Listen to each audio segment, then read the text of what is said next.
What's going on, guys, and welcome to episode 32 of Operation Premiership now. And we've just finished our 5th season at the club, and it's been a pretty decent end to the season. There were a few disappointing results in there, but we'll get straight onto the fixtures now to see how we finished up after the Wolves live con, which we impressively won 2-0.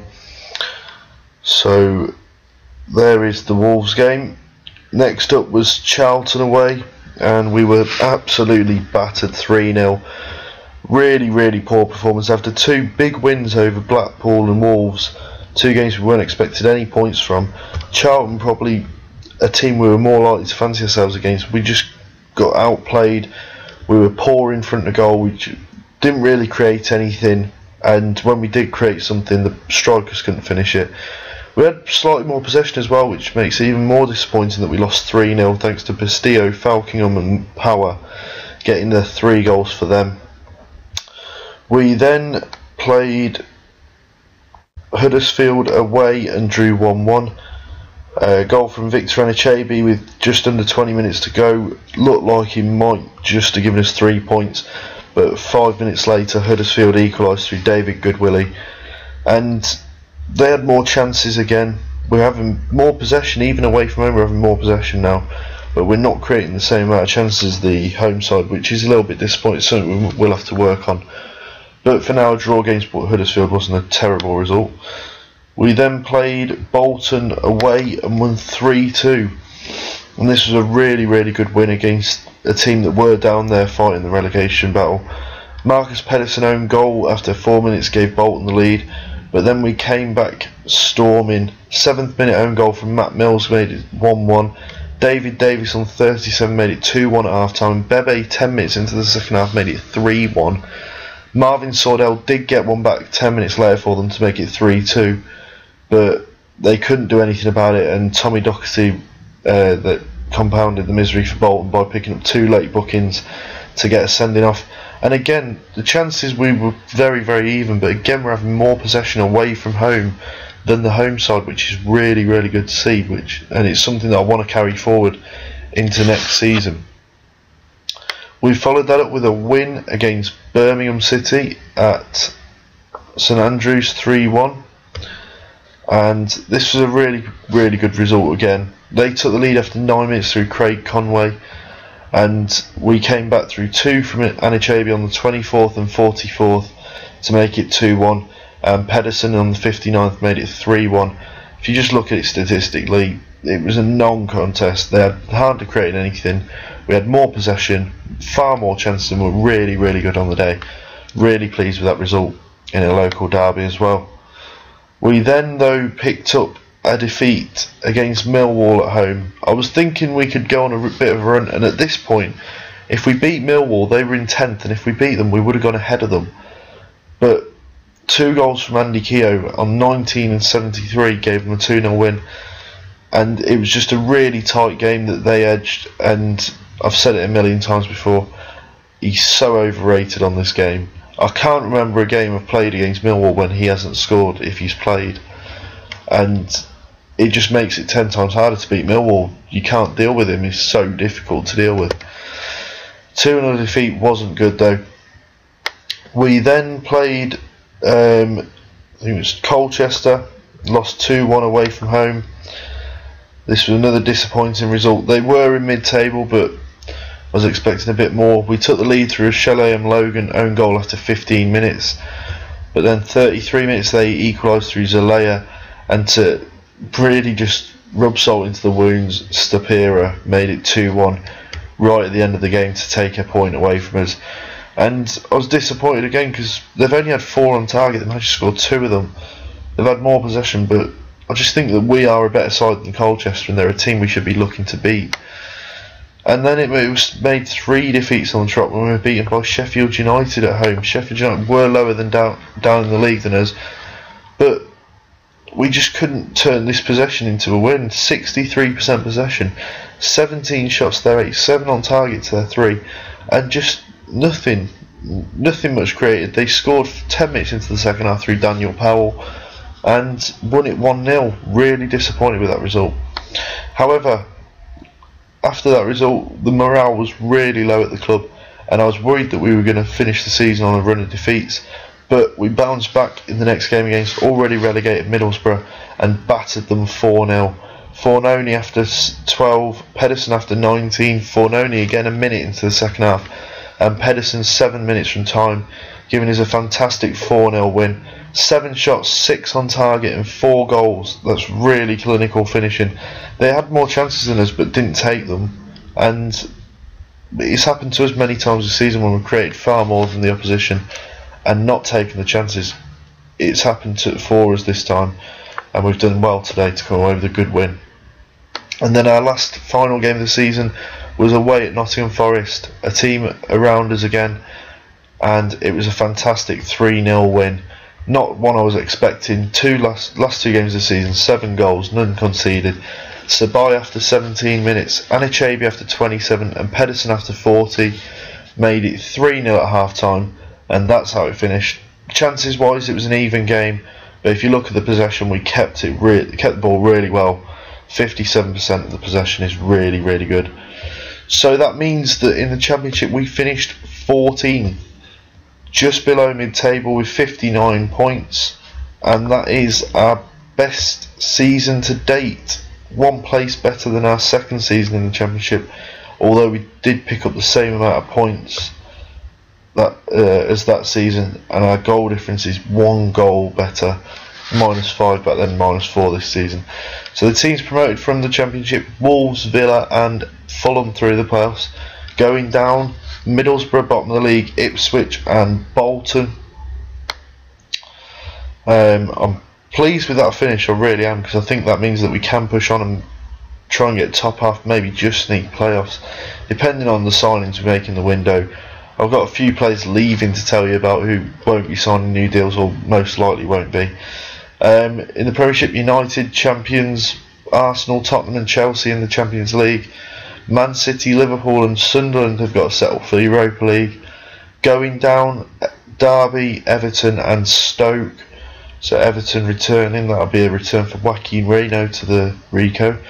And Stoke also qualified for the Europa League after winning the Capital One Cup, I believe. Let's just check. Yeah, they beat West Brom 2-0 in the Capital One Cup, so they'll be in the Europa League. I'll probably see a few of these players leaving, such as Alejandro Gomez, star player. I doubt he'll be making the step down to the Championship when he's on £105,000 a week. I could see Stoke fall into some financial difficulties if they can't get rid of their high wage earners. And coming up from League One to the Championship is Watford, Leeds and Crewe. That's a disappointment because it means I won't be able to get Grant Draper, the man I've been after for so long. I've been desperately trying to bring this guy in. He's an absolute beast, and Watford's still got him. Nobody else is coming in for him at the moment, and I'm desperately trying to bring him in. Oh, now he's got the attracted the attention of Cardiff, Reading and West Ham. Most likely he'll probably get snapped up this summer. But there is one guy who I think is going to be available in the summer who I'm looking to bring in. That's Kevin Rogers. If his contract hasn't been renewed. No, his contract ends at the end of the season. And at the moment I would have to pay compensation because Hartlepool have offered him a deal. If I can get it to the end of this contract, he could leave and I could get him on a permanent free transfer. He looks really good. 14 finishing, 17 composure, bit of pace, but he's 6'2". He's more of a target man. But he did well when he was in the Championship with Hartlepool, having left Liverpool. The only thing is I do have Sloan already and Anichebe, 2 target men. I'll have to look into it to see if I actually really do need him and if I'm going to use him that much. Going down from League One is Portsmouth, Leicester, Luton and Bury. Leicester are down to League Two now.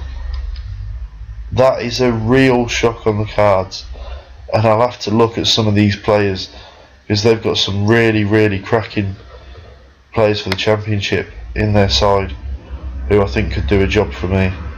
so I'll be looking at them and seeing who I can bring in. So we'll quickly go through the stats and see how we compared to everyone else. Player stats, did we have anyone in there? Nope. Top goal scorers were, for us, I think we had a couple up there. Anichebe and Pedersen would have been up there. Pedersen scored 16, he finished joint 20th. Lafondra ran away with it, 28. Keogh 27. Knockout 25. Donnelly 24. Guidetti 23.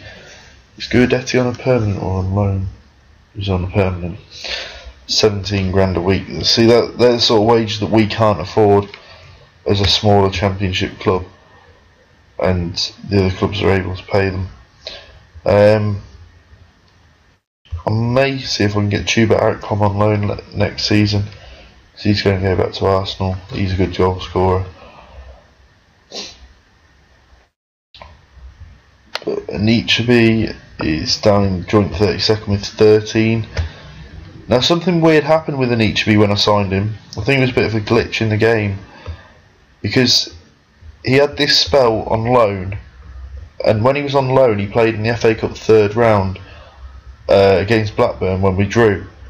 Then I made the deal permanent for 400 grand, and when I made the deal permanent he was ineligible for the replay that we lost against Blackburn because he was cup tied apparently, but he'd only played for us in the competition. So I think the glitch in the game counted as two separate clubs when he joined us, which is a bit weird, but he's done pretty well.